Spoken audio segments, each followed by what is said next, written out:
Hello friends. तो आज था आपका आईएससी और आईकॉम वालों का इंग्लिश का पेपर। तो पेपर बहुत ही इजी आया है, तो उम्मीद करता हूं कि आप लोगों ने एकदम फोड़ दिया होगा, बहुत अच्छे से पेपर को करा होगा। तो चलिए हम लोग इसके सही सही आंसर्स क्या होंगे इसके उसको देख लिया जाए और आप लोग इसको मिलाइएगा और बताइएगा कि आपका कितना सही हुआ है। तो चलिए शुरू करते हैं। और जो सेट है हमारे पास वो सेट जी का है, तो आप लोग सेट जी वाले का सही क्रम होगा और बाकी सेट वालों का अलग अलग हो सकता है। तो चलिए हम लोग देखते हैं क्वेश्चंस को। तो चलिए अब हम देखते हैं टेक्स्ट बुक के क्वेश्चंस को। तो 1 से लेकर 60 तक ग्रामर का क्वेश्चन था। तो आपको पिछले वीडियो में मिल चुका होगा ग्रामर का आंसर, और इस वीडियो में आपको टेक्स्ट बुक का आंसर मिलेगा जो कि 61 से लेके 100 तक है। तो देखिए 61 नंबर क्वेश्चन है, in which poem does the poet express his sad feelings for a beautiful lady. कौन सी कविता है जिसमें पोएट जो होते हैं वो एक ब्यूटीफुल लेडी के लिए अपना एक्सप्रेस करते हैं अपने सैड फीलिंग्स को। तो किसमें होता है एन एपिटैफ। एन एपिटैफ जो है सी नंबर ऑप्शन है इसका सही आंसर हो जाएगा। वॉल्टर डिलामियर के द्वारा लिखा गया था। ये बहुत ही इजी क्वेश्चन है। चलिए 62 नंबर को देखा जाए। 62 में कह रहा है कि dash is remembered as a war poet. कौन से कवि हैं जिसको रिमेम्बर किया जाता है एक वॉर पोएट के रूप में? तो वो थे रॉबर्ट ब्रूक। ठीक है, Robert Brooke option number A में दिया हुआ है, सही आंसर इसका यही होगा। द सोल्जर भी इन्हीं के द्वारा लिखा गया था। 63 में है कि who finds Macavity lazy and half asleep. कौन पाता है कि ये जो मैकेविटी है, कैट रहता है एक, वो क्या है, लेजी है और एकदम हाफ एस्लीप है।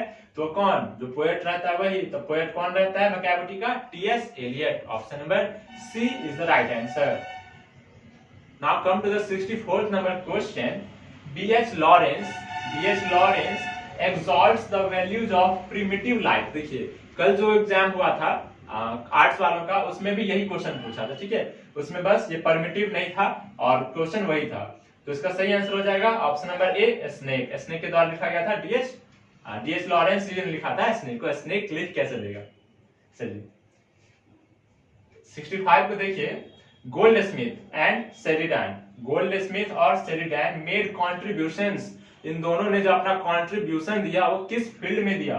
तो वो इंग्लिश स्टेज, ठीक है, इंग्लिश में नॉवेल्स पोएट्रीज वगैरह लिखते थे गोल्ड स्मिथ और शेरिडन। तो ऑप्शन नंबर डी इसका सही आंसर है। चलिए देखते हैं क्वेश्चन नंबर 66 को। बोल सोइंका इज अ डैश पोएट। बोल सोइंका जो थे वो कहाँ के रहने वाले थे, कहाँ के कवि थे? तो वो निगेरिया के रहने वाले। ठीक है, निगेरिया एक देश है और जो निगेरिया में रहते हैं उसको बोलते हैं निगेरियन। हम लोग इंडिया में रहते हैं तो हम लोग इंडियन हुए। तो निगेरिया के रहने वाले पोएट थे बोल सोइंका। तो इसलिए इसका सही आंसर हो जाएगा ऑप्शन नंबर ए निगेरियन। फिर 67 में है the old English period is characterized by. Old English period जो है उसको कैसे हम लोग कैरेक्टराइज करते हैं? तो वैक्यूबुलरी, मतलब ओल्ड इंग्लिश का जो वैक्यूबुलरी है ना वो बहुत ही डिफरेंट है अभी के इंग्लिश से। तो ऑप्शन नंबर ए इसका सही आंसर हो जाएगा। 68 में कह रहा है कि a major linguistic change in English. एक जो मेजर लिंग्विस्टिक चेंज आया इंग्लिश में वह किस में आया? तो आप क्या करें, कमेंट करके बताएं। अब देखिए 69। Civilization is that mode of conduct which points out to man the path of duty is from. यह लाइन जो है सिविलाइजेशन वाला कहां से लिया गया है? तो बहुत ही इजी क्वेश्चन है, इंडियन सिविलाइजेशन एंड कल्चर से लिया गया। Option number A. देखिए 70 नंबर क्वेश्चन है the people have chosen to make me the head of this family for a certain time. मतलब ये जो लोग हैं उन्होंने इस फैमिली का मुझे क्या बनाया है? हेड बनाया है, मुझे चूज किया है उसके हेड करने का। तो कौन बोलता है ये बात? और भी का कैसा? तो सर्टेन टाइम, मतलब एक सीमित समय के लिए। तो डॉक्टर जाकिर हुसैन ऐसा बोलते हैं ना कि भारत इज माय होम है, कि यह मेरा एक होम है और इसके लोग मेरे फैमिली है और मुझे इन लोगों ने चुना है प्रतिनिधित्व करने के लिए। तो ऑप्शन नंबर ए डॉक्टर जाकिर हुसैन। 71 में है हु ट्रेवल्ड फ्री विथ नानू काका। नानू काका जो आए थे महाराष्ट्र से, तो अपने दिल्ली आए थे मिनिस्टर से मिलने के लिए, वो भी क्वेश्चन पूछा हुआ है तो वो भी देखेंगे आगे। तो वो अपने साथ किसको लाए थे एकदम फ्री में ट्रैवल करा के? तो अपने साथ एक बिल्ली का बच्चा को लाए थे, किटेन। ऑप्शन नंबर डी इसका सही आंसर हो जाएगा, जो कि नैरेटर को दे देते हैं ऐसे रखने के लिए और आगे चलने के लिए बोलते हैं। 72 नंबर देखिए। Martin Luther King junior asks the black people to continue working with. Martin Luther King जो थे, जिनका चैप्टर है आई हैव अ ड्रीम, उसमें वो बोलते हैं कि जो ब्लैक पीपुल है ना, वो मतलब उनको बोलते हैं कि अपना तुम काम करते रहो। किस टाइप से करते रहो? तो एकदम लव के साथ, अपने तुम प्यार स्नेह से अपना काम करते रहो, अपना आंदोलन करते रहो। 73 है कि Macavity the mystery cat has been taken from, यह जो लिया गया है मैकैविटी द मिस्ट्री कैट, जिसके लेखक है टी.एस. एलियट, तो यह कविता कहां से लिया गया है? तो एक बुक है old Possum's book of practical cats, एक बुक है old Possum's book of practical cats, जिसी में से एक पोयम को लिया गया है Macavity the mystery cat. Question number 74, crossing of rivers is an important volume of verse written by, crossing of figures जो है एक इंपॉर्टेंट वॉल्यूम है और किसके द्वारा लिखा गया है? तो मेरे ख्याल से यहाँ पे चारों ऑप्शन जो है ना वो गलत है। सही आंसर इसका क्या होना चाहिए? कैरियर फिलिप्स होना चाहिए। तो आप लोग कमेंट करके कैरियर फिलिप्स जरूर लिखेंगे 74 का। चलिए अब 75 देखिए, he lifted his head from his drinking, मतलब जब वह पानी पी रहा था तो अपना सर घुमा रहा था। यह लाइन कहां से लिया गया है? तो यह लाइन स्नेक से लिया गया है। जब उसमें वो स्नेक में कौन लिखा रहता है? डी.एच. लॉरेंस जाते हैं वाटर ट्रक के पास। अब देखिए 76, हु रोट हकलेबरी फिन, हकलेबरी फिन किसके द्वारा लिखा गया है? तो मार्क ट्वाइन, मार्क ट्वाइन कहिए या ट्वाइन कहिए, तो यही इसका सही आंसर होगा ऑप्शन नंबर डी। 77 नंबर में कह रहा है कि when we speak of the freedom of the press, जब हम लोग बात करते हैं फ्रीडम ऑफ द प्रेस की, we usually mean freedom in a dash sense, मतलब हम लोग किस सेंस में फ्रीडम की मांग करते हैं? तो हम लोग किस सेंस में?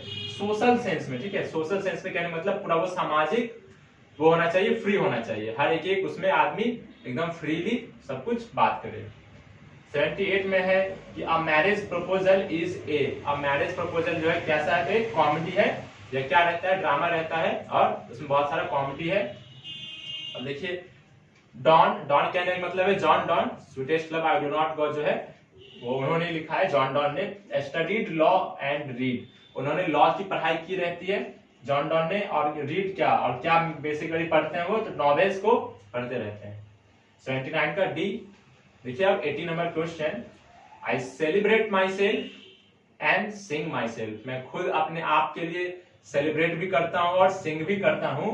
यह लाइन कहां से लिया गया है? तो सॉन्ग ऑफ माई सेल्फ से लिया गया है, ऑप्शन नंबर सी इसका सही आंसर होगा।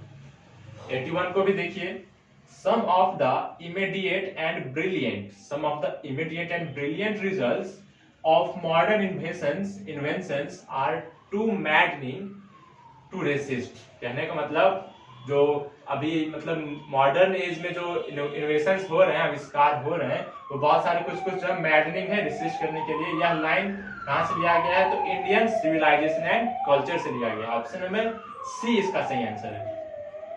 82 में है कि India was a part of the background of, India जो एक पार्ट था किसका? बैकग्राउंड का, तो पर्ल एस बर्ग, ठीक है। यहाँ पे डॉक्टर्स में और पर्ल एस बर्ग में कंफ्यूज नहीं होना है। पर्ल एस बर्ग का जो बैकग्राउंड था, मतलब उनके जो फैमिली डॉक्टर थे उन्हीं का, वो इंडिया से बिलोंग करते थे, तो कहीं ना कहीं पर्ल एस बर्ग का भी बैकग्राउंड इंडिया से जुड़ा था, तो इसलिए सही आंसर इसका ऑप्शन नंबर डी होगा, पर्ल एस बर्ग्स लाइफ, ना कि डॉक्टर्स लाइफ। देखिए अब emancipation proclamation, emancipation proclamation gave the Negro, ये नेग्रो को क्या दिया? नेग्रो प्रजाति जो था उसको क्या दिया? तो फ्रीडम फ्रॉम स्लेवरी, मतलब वो लोग जो गुलाम थे उनके साथ मिसबिहेव होता था, उससे उनको आजादी मिला, तो इसका सही आंसर बी होगा। 84 में है कि बेर्ट्रांड रसेल was also, बेर्ट्रांड रसेल क्या थे? ऑल इन वन थे, बताया था, तो एक मैथमेटिशियन भी थे, ऑप्शन नंबर सी इसका सही आंसर होगा।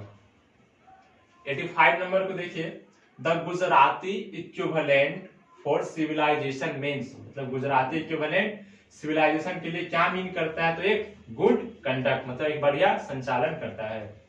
86 में Nanu Kaka was coming to Delhi too, Nanu Kaka अभी बताया था कुछ देर पहले कि उनका क्वेश्चन है, यही क्वेश्चन है कि नानू काका जो दिल्ली आ रहे होते हैं तो किससे मिलने के लिए आ रहे होते हैं? ठीक है, दिल्ली किस पर्पज से आए रहते हैं? तो मिनिस्टर से मिलने के लिए, उनको किसी मिनिस्टर से काम रहता है, तो मिनिस्टर से मिलने के लिए वो आए रहते हैं, ऑप्शन नंबर बी इसका सही आंसर। 87 में देखिए, dash works include leaves of grass and drum taps, बहुत बार मैंने क्वेश्चन करवाया हुआ है कि लीव्स ऑफ ग्रास और ड्रम टैप्स किनके द्वारा लिखा गया? तो वॉल्ट व्हिटमैन के द्वारा लिखा गया है। ऑप्शन नंबर ए इसका सही आंसर। 88 को देखिए, who run scolding for their food in now the leaves are falling fast. मतलब कौन जो है ना अपने फूड के लिए एकदम रन करता है, तो ट्रॉल्स। ऑप्शन नंबर ए इसका सही आंसर हो जाएगा, ट्रॉल्स। 89 में है कि इंग्लिश लैंग्वेज क्या है, dash then Sanskrit and Persian. Sanskrit और पर्शियन लैंग्वेज से भी बहुत ज्यादा क्या, इंग्लिश तो यंग है, संस्कृत और पर्शियन क्या है, पुराना है, तो ये हो जाएगा younger. English language is younger than Sanskrit and Persian. देखिए question number 90, the word drama comes from dash word. बहुत बार पूछा हुआ बिहार बोर्ड का ये क्वेश्चन कि ड्रामा वर्ड जो है किस भाषा से लिया गया, तो यह ग्रीक, ठीक है, ग्रीक देश का भाषा से लिया गया है ड्रामा। ऑप्शन नंबर बी इसका सही आंसर होगा। फिर है कि हु रोट द स्कॉलर गिप्सी, ये भी मैंने बहुत बार करवाया हुआ है। द स्कॉलर गिप्सी किसने लिखा था, तो वो लिखा था मैथ्यू अर्नोल्ड ने। ऑप्शन नंबर ए मैथ्यू अर्नोल्ड ने लिखा था द स्कॉलर गिप्सी। फिर है कि 92 नंबर में, dash is called the father of modern novel. Modern novel के फादर किसको कहा जाता है, तो फील्डिंग को कहा जाता है, ठीक है, ऑप्शन नंबर बी। अब 93 है, who wrote the piece why I am not a Christian. ये मतलब किसके द्वारा लिखा गया है कि मैं एक क्रिश्चियन क्यों नहीं हूँ, why I am not a Christian, तो वो बर्ट्रांड रसेल के द्वारा ही लिखा गया है। फिर देखिए 94, CB was passionately interested in. बहुत ही बार पूछता है ये क्वेश्चन कि सीबी बहुत ज्यादा पैशनेटली इंटरेस्टेड किस में था, तो वो गॉड्स में था। मतलब एक प्रकार का फल होता है जिसमें वो बहुत ज्यादा इंटरेस्टेड था। 94 का सी इसका सही आंसर हो जाएगा। 95 को देखते हैं, all technologies changes cause dash problems. जितना भी टेक्नोलॉजी जो आ गया है, तो ये जो चेंज लाया है कैसा, मतलब किस टाइप का प्रॉब्लम कर दिया है, तो बिहेवियर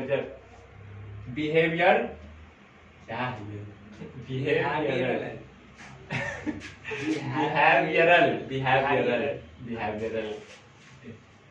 सही है, इसका आंसर बी होगा। हाँ। हमको सी लग रहा था, सॉरी डी लग रहा था। पर्सनल प्रॉब्लम नहीं है, पर्सनल फायदा हो गया है। मतलब लोग को फायदा हो गया कि कम एक्सप्लेन करते हैं वीडियो में, आपको क्या करते हैं। देखिए 95 नंबर क्वेश्चन है, ऑल टेक्नोलॉजिकल चेंजेस। जितना भी टेक्नोलॉजिकल चेंज आया है, पहले मशीनरी वगैरह नहीं था, मशीन वगैरह से बहुत काम आसान हो जाता है, कॉज डैश प्रॉब्लम्स। लेकिन इसके कुछ प्रॉब्लम्स भी है जो कि इंडियन सिविलाइजेशन एंड कल्चर में महात्मा गांधी ने बताया हुआ है। तो किस टाइप के प्रॉब्लम्स को कॉज करता है, तो वो बिहेवियरल, ठीक है, मतलब जो हम लोग का पहले का बिहेवियर था वो अलग था, क्योंकि हम लोग अपना हाथ पैर चलाते थे, सब काम करते थे। और अब जो मशीन वगैरह आ गया है, टेक्नोलॉजी इतना आ गया है, तो हम लोग क्या हो गया, बिहेवियर एकदम से चेंज हो गया है। पहले अब हम लोग क्या चाहते हैं कि एक जगह बैठे रहे और सारा काम हमको मिल जाए, मतलब हाथ पैर चलाने में असक्षम हो रहे हैं धीरे धीरे। तो हम लोग को बिहेवियर में चेंज आया है टेक्नोलॉजी के आने से, इसलिए इसका सही आंसर हो जाएगा ऑप्शन नंबर बी, बिहेवियरल। फिर है 96 नंबर क्वेश्चन कि बेंजी, चाइल्ड इज बॉर्न का एक मेन कैरेक्टर यही है, Benji understood about the business of. Benji जो था वो मतलब समझ जाता है बिजनेस को, किस चीज के बिजनेस को, तो हेन्स, ठीक है, वो मुर्गी पालन को शुरू करता है और हेन्स का बिजनेस को स्टार्ट करता है। 97 में है कि now the leaves are falling fast talks about the dash of human life. Now the leaves are falling fast जो चैप्टर है उसमें किस टाइप के मतलब ह्यूमन का लाइफ के बारे में डिस्कस है, तो फ्रस्ट्रेशन के बारे में डिस्कस कर रहे होते हैं। तो 97 का ए हो जाएगा, फ्रस्ट्रेशंस। 98 है, thou watches the last oozings hours by hours.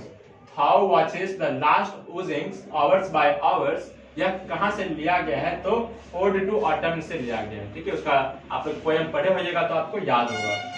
99 को देखिए, and when I crumble who will remember, and when I crumble who will remember, who is I in the poem। मतलब ये एंड एपिटैफ का लिया गया है, जो ब्यूटीफुल लेडी के बारे में वो बोलते हैं कि जब मैं भी नहीं रहूंगा तो उसको कौन याद करेगा, तो कौन बोलता है, ये पोएट बोलते हैं। तो सही आंसर इसका ऑप्शन नंबर ए हो जाएगा, पोएट। अब देखिए लास्ट क्वेश्चन है 100 number, in hearts at peace under an English heaven। Under an English heaven यह कहां से लिया गया है, तो यह option number D, the soldier the soldier जो है चैप्टर, उसमें का एक लाइन है यही, in hearts at peace under an English heaven. मतलब इंग्लिश वाले जो लोग रहते हैं, इंग्लिश मैन, वो एक समझेंगे क्या, हम हेवन में है कहीं भी जब वो मर जाएंगे किसी दूसरे देश में जाके। तो गाइड्स यही था आपका पूरा 61 से लेके 100 तक का टेक्स्ट बुक का क्वेश्चन। तो मेरे ख्याल से इसमें से 40 क्वेश्चन में 35 क्वेश्चन बहुत ही ज्यादा इजी था, तो 35 तो आप लोग जरूर कर ही लिए होंगे। और ग्रामर में तो 15-20 तो आसान, बहुत ही ज्यादा आसान था ही।